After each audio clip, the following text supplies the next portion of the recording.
I want you to know how to thread a needle. So let's look at our classroom sewing kits. This is a sewing kit.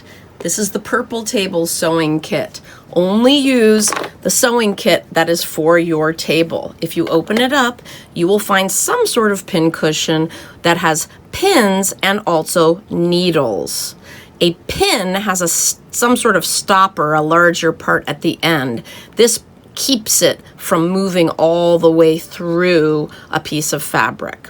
It keeps fabric in place. A needle has a hole at one end, and that hole is called an eye. I'm going to show you how to thread a needle. I want you to get about an arm's length all the way up to your shoulder of thread. The reason why we have a nice long piece of thread is because we're going to double it up. This is sort of an easier way to do it. And our thread really isn't that high quality, so having it be double is good.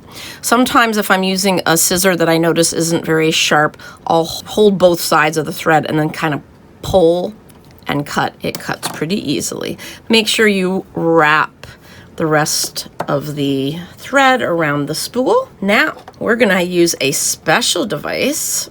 This is a threader, and we are going to push this metal part through the eye of the needle.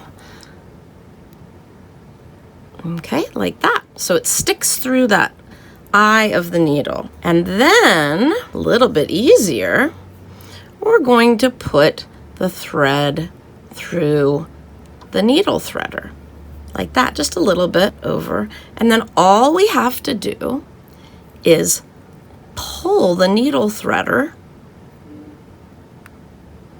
through, take the needle threader off, put it back in the box.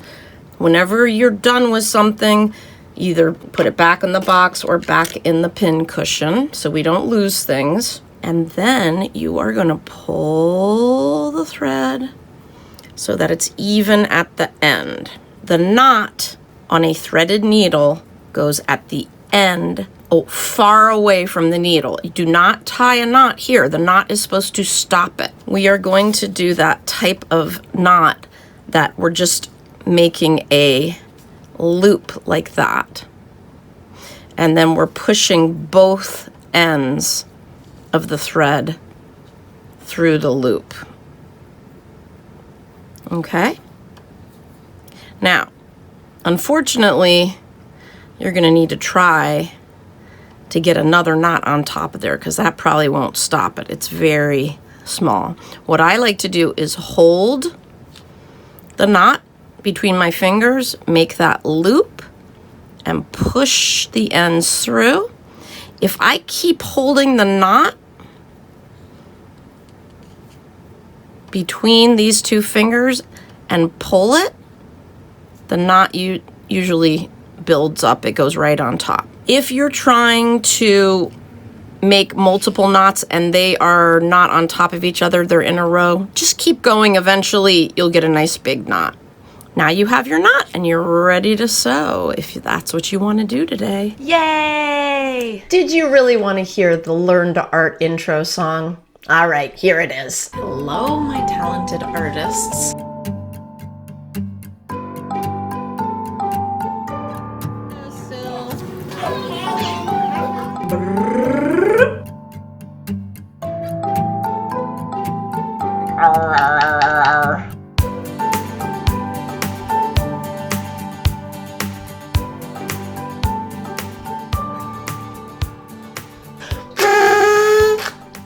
Now go thread a needle.